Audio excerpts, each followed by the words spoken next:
እንግዲህ ካህናተ ሰማይ ስንል የካህናትን ስራ እየሰሩ የሚታዩ ለማለት ነው እንጂ መላእክት ናቸው። ከእሳትና ከነፋስ አልተፈጠሩም። መላእክት አይጨበጡም፣ አይዳሰሱም፣ እረፍት የሌላቸው የእግዚአብሔር አገልጋዮች ናቸው። የፍጡራን ዓይን ደፍሮ ሊያዩ የማይችል የረቀቀ የብርሃን ልብስ ግን በልብሰ ተክህኖ አምሳል የተሰራ የካህናት ልብስ የመሰለ ለብሰው 24ቱ ካህናተ ሰማይ በምድር ያለንን የብሉይ ኪዳኑን የያዕቆብ ልጆች መሰረት የሆኑትን እስራኤል የሚባለውን ሕዝብ የወከሉ እግዚአብሔር የሃያ ዓለማት ገዥ ማለት ነው። እዚህ አንተ ካልፈቀድክ እግር ሁሉ አይንቀሳቀስም። ፍጡራን ከቦታ ቦታ ተንቀሳቅሰው ሊኖሩ የሚችሉት በአንተ ፈቃድ ብቻ ነው። በእግር ላይ ስልጣን ያለ አንተ ነህ። እግራችን ረቶ ቆሞ እንዲንቀሳቀስ አድርገህ ወተን ወርደን ሰርተን ተምረን እንድንኖር ያደረግ አንተ ነህ ሲሉ እግዚአብሔርን ያመሰግናሉ። ሱራፌልና ኪሩቤል በሰማይ እንዴት እንደሚያመሰግኑት በግራና በቀኝ እንደሚናተፍ አውራ ዶሮ አድርገህ ስለ አሳያቸው ብሎ በመቅደሱ የኪሩቤል የሱራፌል የካህናተ ሰማይ ስዕል እንዲሳል እግዚአብሔር አዞ ስዕል መሳራቱ የጀመረው ከዚያ ጊዜ ጀምሮ ነው ማለት ነው።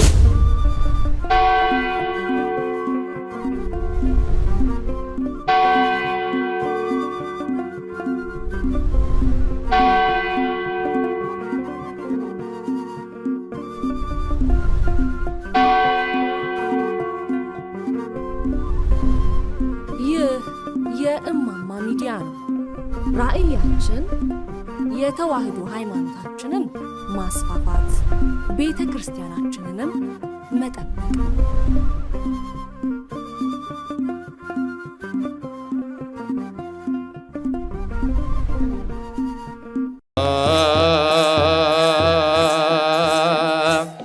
ሃሌሉያ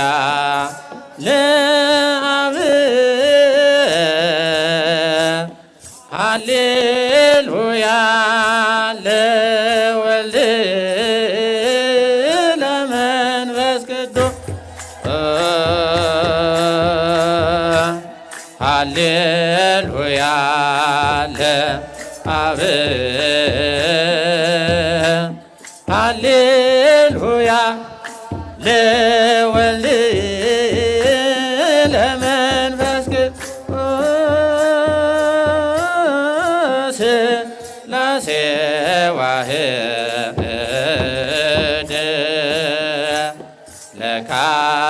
ለካህናተ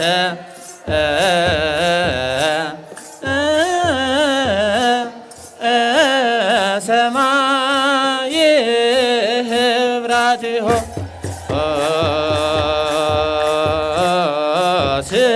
ሥላሴ ዋሕድ ለካህናተ ሰማይ ሃሌሉያ ለአብ ሃሌሉያ ለወልድ ለመንፈስ ቅዱስ ሃሌሉያ ለአብ ሃሌሉያ ለወልድ ለመንፈስ ቅዱስ ሥላሴ ዋሕድ ሥላሴ ዋሕድ ለካህናተ ሰማይ ሥላሴ ዋሕድ ሥላሴ ዋሕድ ለካህናተ ሰማይ ሃሌሉያ ለአብ ሃሌሉያ ለወልድ ለመንፈስ ቅዱስ ሃሌሉያ ለአብ ሃሌሉያ ለወልድ ለመንፈስ ቅዱስ ሥላሴ ዋሕድ ሥላሴ ዋሕድ ለካህናተ ሰማይ ሥላሴ ዋሕድ ሥላሴ ዋሕድ ለካህናተ ሰማይ። የዕለቱን ትምህርት የሚያስተምሩን በኢትዮጵያ ኦርቶዶክስ ተዋሕዶ ቤተ ክርስቲያን የሊቃውንት ጉባኤ መምህር የሆኑት ሊቀ ሊቃውንት ዮሴፍ ናቸው። ተረጋግተን እንድንሰማ እግዚአብሔር አምላክ ምስጢሩን ይግለጽልን። ወደ መምህራችን ወስዳችኋለሁ። ሱራፌልም በአደባባዩ ይቆማሉ። የቤተ ክርስቲያናችን አስተዳዳሪ የሁላችን አባት ሊቃውንተ ቤተ ክርስቲያን መምህራን፣ ቀሳውስት፣ ዲያቆናት፣ መዘምራን በየማድረጋችሁ ለሰማይ ከዋክብትን ለምድር እጽዋትን ውበት ያደረገ እግዚአብሔር ለዚህ ታላቅ ቤተክርስቲያን ውበት ያደረጋችሁ የእግዚአብሔር ቤተሰቦች የእናታችን የቅድስት ድንግል ማርያም ልጆች አባቶቻችን፣ እናቶቻችን፣ ወንድሞቻችን፣ እህቶቻችን እንዲሁም ሕፃናት በኃያሉ በእግዚአብሔር ስም እንደምን ከረማችሁ? እንደምን ሰነበታችሁ? ሳይገባን እንደ ኃጢአታችን ብዛት እንደ ሰውነታችንም ክፋት ሳይመለከት በቸርነቱ በይቅርታ ዋቅፎ ደግፎን እስከዚህ ዕለትና ሰዓት አድርሶን በዚህ በተቀደሰው ተራራ ለተቀደሰ ዓላማ የሰበሰበን የድንግል ማርያም ልጅ መድኃኔዓለም ከፀሐይ መውጫ እስከ ፀሐይ መግቢያ በፍጥረታት ሁሉ አንደበት ስሙ የተመሰገነ ይሁን። እንግዲህ ያው እንደ እግዚአብሔር መልካም ፈቃድ የእግዚአብሔርን ቃል እንነጋገራለን። ነቢየ እግዚአብሔር ቅዱስ ኢሳይያስ በዚህ በምዕራፍ 6 ቁጥር 1 ላይ ወሱራፌል ይቀውሙ አውዶ ይላል። ሱራፌልም በአደባባዩ ይቆማሉ። እንግዲህ ካህናተ ሰማይ ብለን የምንጠራቸው ሱራፌል ብለን ደግሞ በስማቸው የምንጠራቸው በግብራቸው ካህናተ ሰማይ በስማቸው ሱራፌል፣ በአንጻሩ እንደገናም ደግሞ አጠንተ መንበሩ ለልዑል የልዑል መንበር የሚያጥኑ ይህም የግብር ስማቸው ነው። ካህናተ ሰማይ በሰማይ ያሉ ማዕጠንት ይዘው የሚያጥኑ እንደ ካህናት አክሊል አድርገው ከመላእክት በተለየ ሁኔታ አክሊል አድርገው ልብሰ ተክህኖ ለብሰው በተለየ በረቀቀ የብርሃን ልብስ ሆነው በእግዚአብሔር መንበር ፊት ሆነው ደፋ ቀና እያሉ እየሰገዱ እግዚአብሔርን የሚያመሰግኑ ማዕጠንት ይዘው የሚያጥኑ በካህናት አምሳል የሚታዩ መላእክት ማለት ነው። እንግዲህ ካህናተ ሰማይ ስንል የካህናትን ስራ እየሰሩ የሚታዩ ለማለት ነው እንጂ መላእክት ናቸው። ለዚህ ስማቸው ደግሞ ሱራፌል ይባላል። እንግዲህ ካህናት ናቸው ስንል እንዳልኳችሁ በስራቸው ነው። ወይም በምድር ላይ ያለችውን ቤተ መቅደስ በሰማይ ያሉት ኢዮር፣ ራማ፣ ኤረር ሶስቱ ዓለመ መላእክት ቅድስት መቅደስ ቅኔ ማህሌቱ ነው። እግዚአብሔር በዚያ እንደሚገለገል በምድር ላይ ያሉ ካህናትም ደግሞ እንደሚያገለግሉ የቤተ ክርስቲያኗ ስርዓት ከሰማይ የመጣ እንደሆነ ቤተ ክርስቲያኗ ሰማያዊትና ምድራዊት እንደሆነች የምትታይና የማትታይ እንደሆነች የምትዳሰስና የማትታደስ መሆኗን አጠቃላይ ይህን ሁሉ የሚገልጽ ሁኔታ ያላቸው አገልጋዮች ስለሆኑ ካህናተ ሰማይ ብለናቸዋል ማለት ነው። እንግዲህ መላእክት በጥቅሉ ስንመለከት መላእክት በተፈጥሯቸው ካለመኖር ወደ መኖር አንጥቶ እግዚአብሔር የፈጠራቸው ወይም ከእግዚአብሔር ዙፋን እንዲሁ እንዳሽን የሚፈሉ ናቸው። አንዳንድ ጊዜ ቅዱሳት መጻሕፍት ላይ ስናነብ በድርሳናቱ በመልካም መልኩ ሊቃውንት አባቶቻችን በደረሱት ባርኬው በተለያየ ቅዱሳት መጻሕፍት የጸሎት መጻሕፍት ላይ ስንመለከት መላእክት ተፈጥሯቸው ከእሳትና ከነፋስ ነው የሚል እሳቤ አለ። ይህንን በገጸ ንባብ ስናነበው እሱንም ያስቀምጠው።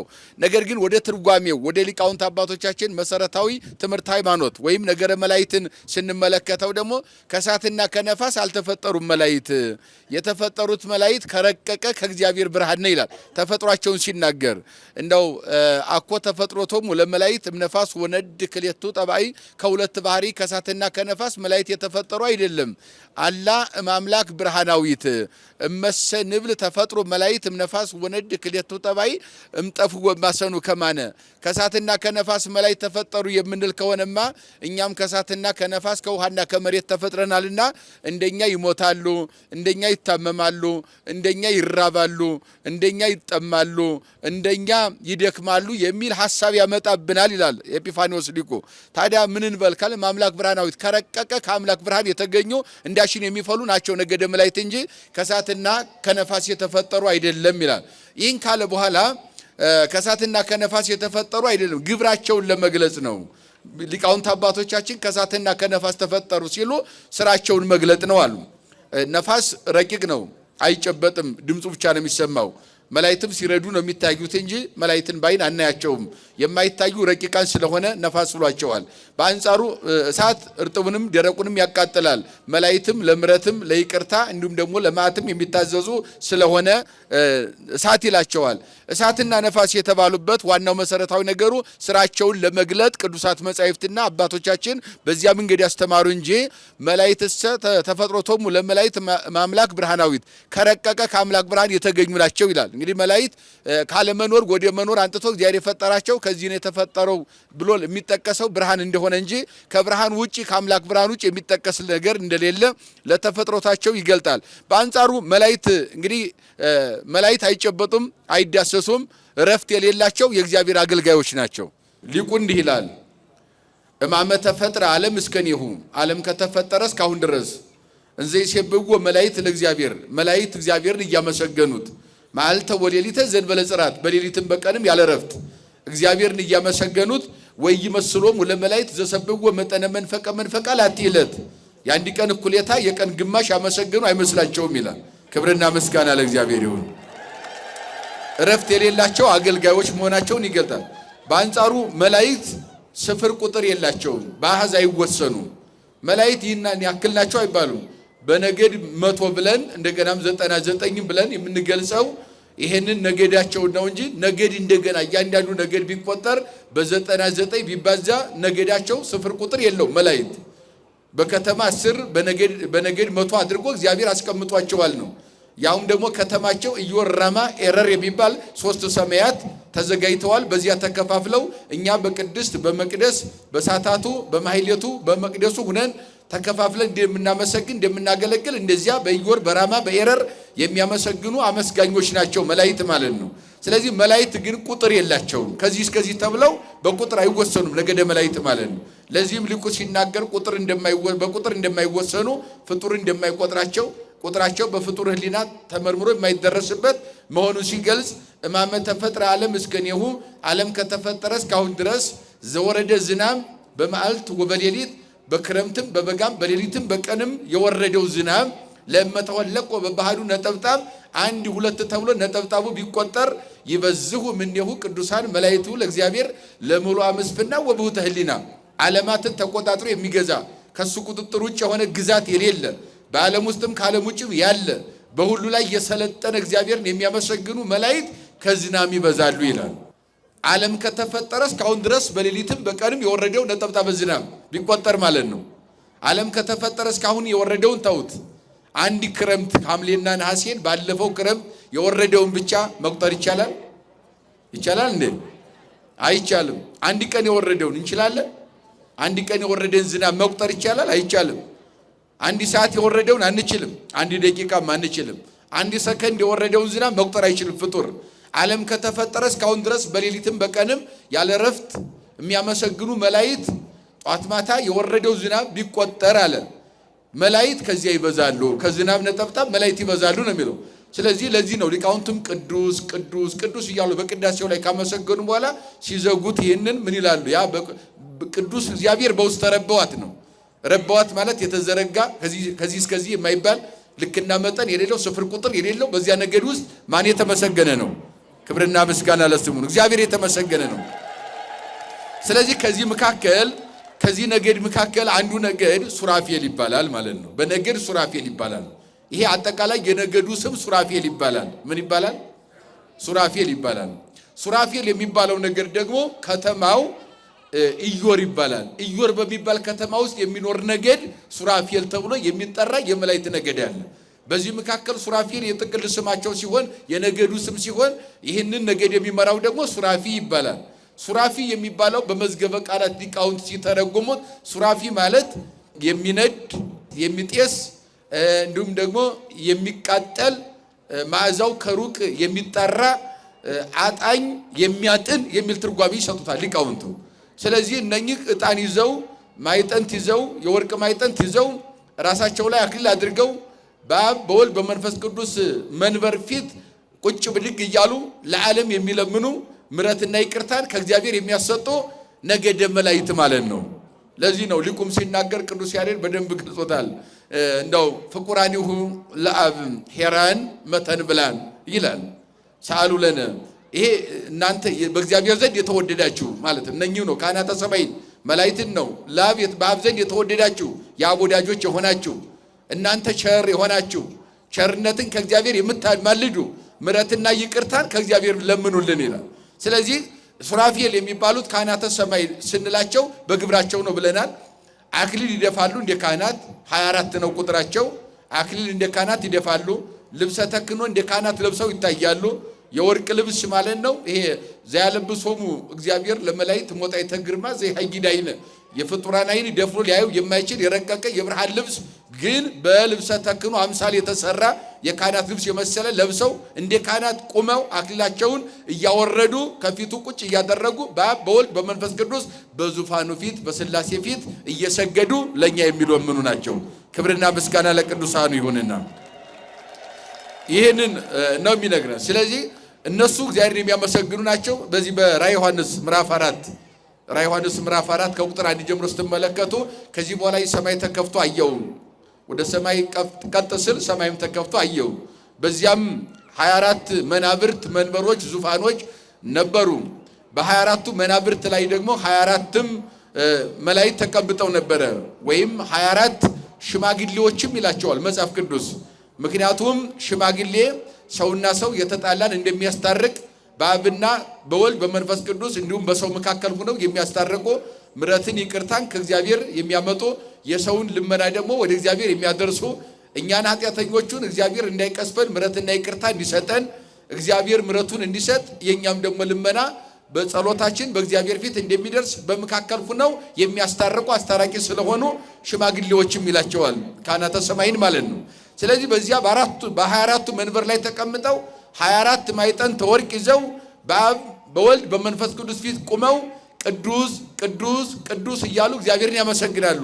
እንደዚያም እያደረጉ እየሰገዱ ለሰው ልጆች ሁሉ ምሕረትና ይቅርታን ይለምናሉ ይላል። እነማን? ካህናተ ሰማይ የምንላቸው ኢዮር በተባለው በሰማይ በዚያ ከተማ ላይ የሚኖሩ ማለት ነው። እንግዲህ ከዚህ ጋር ተያይዞ ሊቃውንት አባቶቻችን የካህናተ ሰማይን በዓል በሚከበርበት ጊዜ ቅድም እንዳልኳቸው መላእክት ቁጥር የላቸውም። ሱራፌል የሚባሉት ግን 24 ይባላሉ።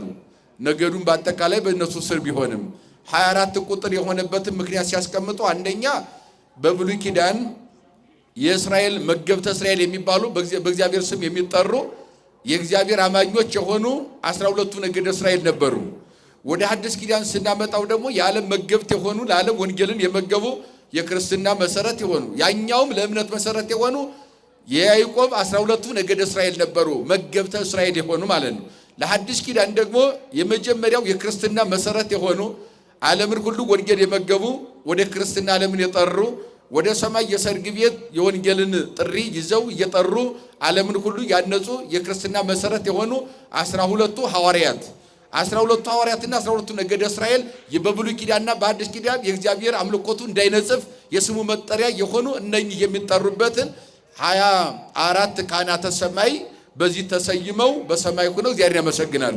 24ቱ ካህናተ ሰማይ በምድር ያለንን የብሉይ ኪዳኑን የያዕቆብ ልጆች መሰረት የሆኑትን እስራኤል የሚባለውን ሕዝብ የወከሉ እስራኤል ማለት ቀጥታ ሲተረጎም በአዲስ ኪዳን ክርስቲያን ማለት የክርስቶስ አካል እንደሆነ በብሉይ ኪዳን እስራኤል የሚለው ሲተረጎም የእግዚአብሔር የሆነ ሕዝብ ማለት ነው። ወይም እግዚአብሔር የሚያየው እግዚአብሔርን የሚያይ እግዚአብሔር የሚመለከተው በምሕረት የሚጎበኘው ከእግዚአብሔር ምሕረት ያልተለየ ሕዝብ እስራኤል። በሌላ ተረጓጎም ደግሞ ካህሊ ከማምላኩ እንዲያምላኩ ሁሉን ቻይ የሚል የዕብራይስጥ ትርጓሜ ይሰጠዋል። ወደኛ ወደ ግዕዝ ስናመጣው እስራ ማለት 20 ማለት ነው። ኤል ማለት እግዚአብሔር ማለት ነው። እግዚአብሔር የ20 ዓለማት ገዥ ማለት ነው።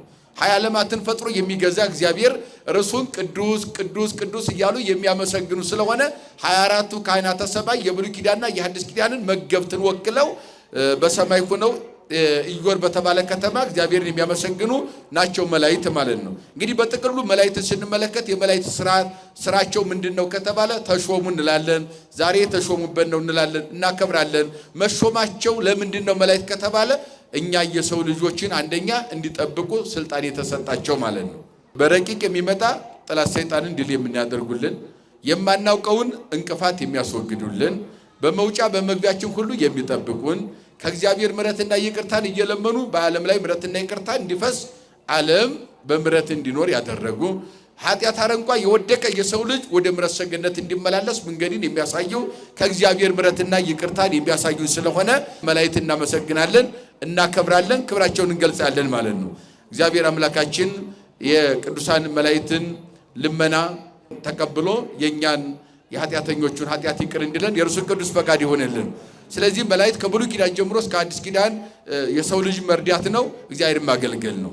እግዚአብሔርን ያገለግላሉ ስንል ያው ቅድም እንዳልነው አባይ ከመፍሰስ ነፋስ ከመንፈስ እንደማያቋርጥ ቅዱሳን መላእክትም ያለማቋረጥ ማንን ያመሰግናሉ? ማንን ያመሰግናሉ? እግዚአብሔርን ያመሰግናሉ።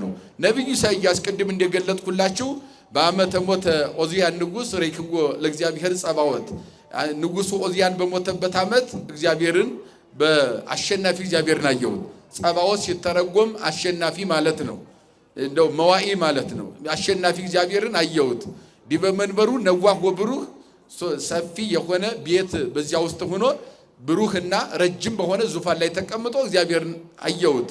ወሱራፌል ይቀውም አውዶ ካህናተ ሰማይ ያልናቸው ሱራፌል ወይም ሽማግሌዎች ያልናቸው አስተራቂዎች ወይም ከእግዚአብሔር የሚለምኑ ሄራን መተንብላን ያልናቸው ለምነው ከእግዚአብሔር ምሕረትና ይቅርታን የሚያሰጡን በእግዚአብሔር አደባባይ ቆመው ተመለከትኳቸው። እለ ስድስቱ ክነፊሆሙ ለእያንዳንዳቸው 6 ክንፍ አላቸው። በክሌ ክነፊሆሙ ይከድኑ ገጾሙ በሁለት ክንፋቸው ፊታቸውን ይሸፍናሉ። ወበክሌ ክነፊሆሙ ይከድኑ ገሪሆሙ በሁለት ክንፋቸው ደግሞ እግራቸውን ይሸፍናሉ። ወበክሌ ክነፊሆሙ ይሰሩ አንጻረ ህቡረ በሁለት ክንፋቸው ደግሞ እንደ ትምህርተ መስቀል ዘርግተው በዓለም ዳርቻ ይበራሉ። እንደሚያሉ ያመሰግናሉ። ቅዱስ ቅዱስ ቅዱስ እግዚአብሔር ዘሃሉ ወይሄሉ ወይም አህያ ሸራያ ያለና የሚኖር እግዚአብሔር ቅዱስ ነው። እግዚአብሔር ምስጉን ነው። እግዚአብሔር ልዩ ነው፣ የተመሰገነ ነው ብለው ያመሰግናሉ ይላል። ክብርና ምስጋና ለእግዚአብሔር ይሁንና እንግዲህ ሊቃውንት ሲተረጉሙት 6 ክንፍ አላቸው ይላል። በክንፍ ይታያሉ 6 ክንፍ ለእያንዳንዳቸው። 2 ክንፋቸው እግራቸውን ይሸፍናል። ምክንያት እግራቸውን የሚሸፍኑበት ለምንድን ነው ቢሉ አንተ ካልፈቀድክ እግር መረማመድ አይችልም፣ መንቀሳቀስ አይችልም። ማን ካልፈቀደ? እግራችን ቀንቶ ከቤታችን ወደዚህ የመጣ ነው በማን ፈቃድ ነው? እሺ እግዚአብሔር መንቀሳቀስ አይችልም ብሎ እግርን ቢገታ ምን ይኮናል? ይቀራል አይደለ? እዚያው ነው የሚቀረው፣ መንቀሳቀስ አይቻልም። ስለዚህ አንተ ካልፈቀድክ እግር ሁሉ አይንቀሳቀስም። ፍጡራን ከቦታ ቦታ ተንቀሳቅሰው ሊኖሩ የሚችሉት በአንተ ፈቃድ ብቻ ነው። በእግር ላይ ስልጣን ያለ አንተ ነህ። እግራችን ረቶ ቆሞ እንዲንቀሳቀስ አድርገህ ወተን ወርደን ሰርተን ተምረን እንድንኖር ያደረግ አንተ ነህ ሲሉ እግዚአብሔርን ያመሰግናሉ። ክብርና ምስጋና ለእግዚአብሔር ይሁንና እግራቸውን የሚሸፍኑበት ምክንያቱ ያለ አንተ ፍጡር አይንቀሳቀስም። ለመንቀሳቀስ የዚህ ዓለም ፈቃድ አያስፈልግም። የሚያስፈልገው የማን ፈቃድ ብቻ ነው? የእግዚአብሔር ፈቃድ ብቻ ነው ሲሉ እግራቸውን ይሸፍናሉ። ወበክሌ ክነፊሆሙ ይከድኑ ገጾሙ በሁለት ክንፋቸው ደግሞ ፊታቸውን ይሸፍናሉ። ለምን ቢሉ አንተን ማየት ፍጡር አይችልም። በተለይ በብሉይ ኪዳን ሙሴ ጠይቆ ነበር እግዚአብሔርን ማየት ፈልጋለሁ ብሎ በዚህ በኦሪት ዘጸአት ምዕራፍ 33 ላይ እግዚአብሔር ሆይ አንተን ማየት ፈልጋለሁ አለ። ምክንያቱም ህዝቡ አንድ ጥያቄ ጠይቀው ነበረ።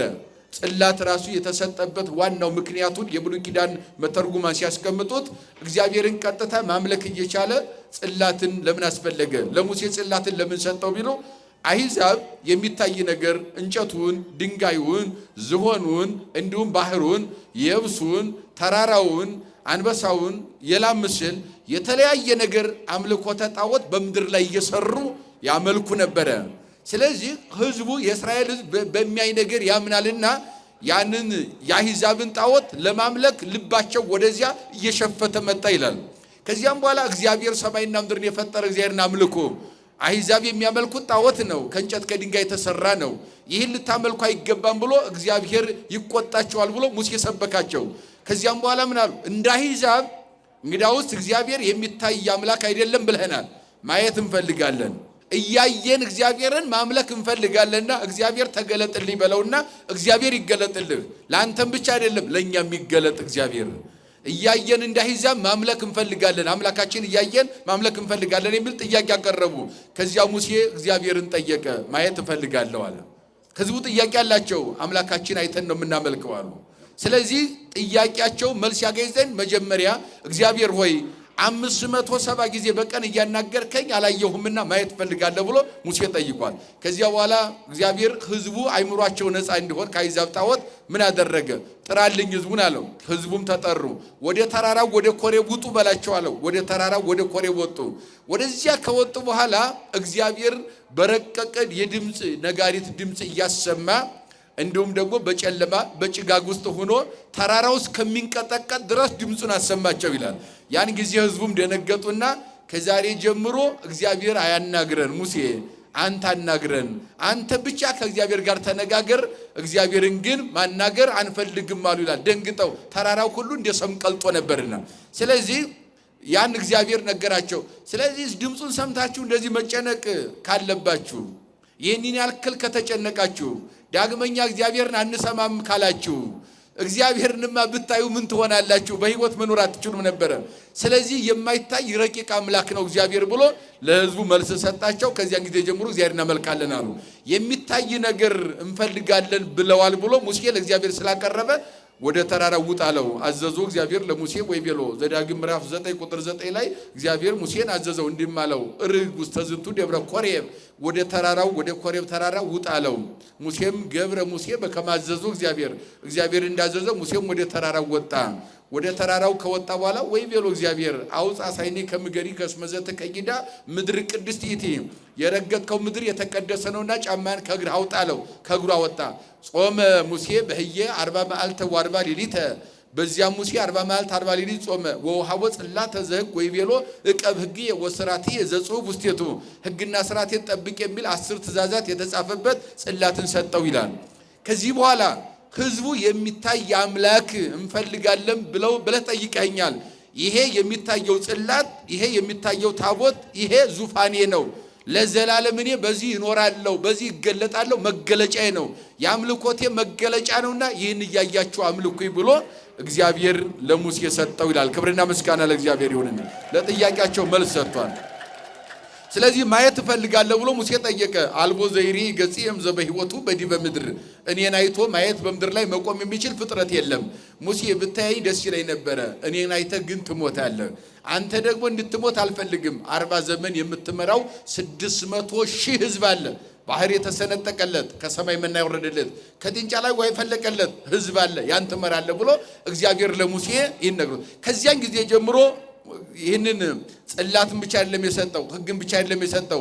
አራዮ እግዚአብሔር ለሙሴ ዘከመ ይገብር ግብራ ለደብተራ ወይቤሎ ከመ ዝግበራ እንደዚህ አድርገህ ስራ ብሎ የብርሃን ድንኳን አሳይቶት 480 ዘመን ሰውና እግዚአብሔር የተገናኘባት ደብተራ ኦሪት የብርሃን ድንኳን ለሙሴ ተሰጥቶታል ማለት ነው። ከዚያን ጊዜ ጀምሮ የሱራፌልና የኪሩቤል ስዕል በመቅደሱ ላይ እንዲሳል ተደርጎ ሱራፌልና ኪሩቤል በሰማይ እንዴት እንደሚያመሰግኑት በግራና በቀኝ እንደሚናተፍ አውራ ዶሮ አድርገህ ስለ አሳያቸው ብሎ በመቅደሱ የኪሩቤል የሱራፌል የካህናተ ሰማይ ስዕል እንዲሳል እግዚአብሔር አዞ ስዕል መሳራቱ የጀመረው ከዚያ ጊዜ ጀምሮ ነው ማለት ነው። ስለዚህ እግዚአብሔር ራሱ ካልፈቀደ በስተቀር በራሱ ፈቃድ ፈቅዶ ወዶ ካልሆነ በስተቀር አንተን ማየት የሚችል ፍጡር የለም ሲሉ ፊታቸውን በክንፋቸው ይሸፍናሉ። በሁለት ክንፋቸው እግዚአብሔር ራሱ ካልፈቀደ ማየት አይቻልም። አንድም መረማመድ በፊትህ አይቻልም። አንድም ባህሪ አይመረመርም። ከዚህ እስከዚህ ተብለህ አንተ አትወሰንም ይላል። ሁለት ክንፋቸው ወደ ላይና ወደ ታች ዘርግተው ይታዩ ነበር ቢሉ ወደ ላይ ቢሄዱ እስከ ጽርሐ አርያም ከዚያም በኋላ ፍጡር አያውቀውም እንጂ ሌላ ዓለም ካለ አንተ በምታውቀው ወደዚያም ቢሄዱ ልክ አይገኝም። ወደ ታች ማድረጋቸው ወደ ጥልቅ ቢወርዱ እስከ ውቅያኖስ ድረስ ቢሄዱ በዚያም ውስጥ አንተ አለ። ከዚህ እስከዚህ ተብለህ ወደ ምድር ብትከድ ወደ ሰማይ ቢወጣ አትወሰንም። ጽንፍ እስከ ጽንፍ እስከ ምድር ዳርቻ ድረስ ቢከድም አንተ አትወሰንም፣ ከዚህ እስከዚህ አትባልም ብለው ሊቃውንት አባቶቻችን ይተረጉማሉ። ከዚህ ጋር እያይዘው አንደኛ ትምህርተ ፍርሃት ይላሉ። ፊታቸውን መጋረዳቸው ትምህርተ ፍርሃት። ሁለተኛው ትምህርተ ተልህኮ። ትምህርተ ፍርሃት የሚባለው እሱን ፈርተው ነበልባለ መለኮቱ እንዳያቃጥላቸው ነው ብለውታል ሊቃውንቱ። ሌላው ደግሞ ትምህርተ ተልህኮ ነው። ትምህርተ ተልህኮ ማለት ደግሞ እስከ ምድር ዳርቻ ቢሄዱ አንተ የማትገኝ ነህ ብለው በምድር ዳርቻ ሁሉ እግዚአብሔር እንደሚመሰገን ይህን ምስጋና እነሱም እንደሚያዳርሱ በሰማይ በምድር ምስጋና ሙሉ እንደሆነ ያንን ለመግለጽ ነው ብታል። ትምህርተ ፍርሃት የሚባለው ፊታቸውን ሲሸፍኑ ይጋርድ ያሉ፣ ክንፋቸው ግን ከመለኮት እሳት አያድናቸው። ግን ምናሉ ሊቃውንቱ ትምህርተ ፍርሃት ነው። ምክንያቱም ሕፃን ልጅ እናቱ ልትመታው የሆነ እንጨት ብታነሳ ዱላ ብታነሳበት እጁን ይጋርዳል አሉ። እጁ ከዱላ የሚያድነው ሆኖ አይደለም ፍርሃቱን ለመግለጽ ነው እንጂ እኛም ባንተ ፊት ቁመናል። ካንተ ነበልባለ መለኮት የሚያድን ባይሆንም ክንፋችን አንተ የምታስፈራ የምታስጨንቅ ነህ። በቸርነት በይቅርታ ይቅር ስላልከን ነው በፊት የቆምነው እንጂ ብለው ክንፋቸውን ይጋርዳሉ ብለው በተለያየ የእግዚአብሔርን ረቂቅነት የእግዚአብሔርን ካህሊነት የእግዚአብሔርን ገናንነት በሚገልጽ መልኩ በዚህ መንገድ ቅዱስ ቅዱስ እያሉ ያለና የሚኖር ለዘላለም የሚኖር ህልፈት የሌለበት ዓለማት ሳይፈጠሩ የነበረ ዓለማትን ፈጥሮ እየገዛ ያለ ዓለማትን አሳልፎ ለዘላለም የሚኖር ነህ ሲሉ በዚህ መንገድ እግዚአብሔርን ይገልጻሉ። እነማን? ካህናተ ሰማይ። ክብርና ምስጋና ለእግዚአብሔር ይሁንና የቅዱሳን መላእክት ተራዳይነት፣ አማላጅነት አይለየን። የእግዚአብሔር ቸርነት ከኛ ጋር ይሁን። ንስሐ ገብተን ሥጋው ደሙ እንድንቀበል እግዚአብሔር ይርዳን። ይቆየን። እጅግ በጣም የምንወዳቸውና የምናከብራቸው ታላቁ ሊቅ መምህራችን ሊቀ ሊቃውንት መምህር ዮሴፍ በእውነት እንዲያው ጥሩ አድርገው አብራርተው እግዚአብሔር መንፈስ ቅዱስ እንደገለጠላቸው መጠን አስተምረውናልና በድጋሚ ቃለ ሕይወት ያሰማልን። እግዚአብሔር አምላክ በእድሜ በጸጋ ይጠብቅልን። እንግዲህ ምን እንጨምራለን? ምንስ እንላለን? እና በእውነት ሥርዓተ ሰማይ ተሰራ በዲበ ምድር፣ በሰማይ ያለ በምድርም አለ፣ በምድር ያለ በሰማይ ያለ ክርስቲያኖች እና በእውነት ይሄ በዓል ታላቅ በዓል ነው። ታላቅ የበረከት በዓል ያድርግልን እግዚአብሔር። እግዚአብሔር አምላክ ሁላችንን ይባርከን፣ ይቀድሰን፣ በረከቱን ያድለን፣ ጸጋውን ያብዛልን። የቅዱሳኑ በረከት ከሁላችን ጋር ይሁን። እግዚአብሔር አምላክ ጸሎታችንን ይስማን፣ ኃጢአታችንን በደላችን ይቅር ይበለን። ቅዱስ እግዚአብሔር ይቀድሳችሁ፣ ቡሩክ እግዚአብሔር ይባርካችሁ። ንጹሐ ባሕሪ እግዚአብሔር ከኃጢአታችሁ ከበደላችሁ ያንጻችሁ። እግዚአብሔር አምላክ ጸሎታችንን፣ ልመናችንን፣ አገልግሎታችን ሁሉ ይቀበልልን። አገራችን ሰላም ያደርግልን፣ ሕዝባችንን ይጠብቅልን። አቡነ ዘበሰማያት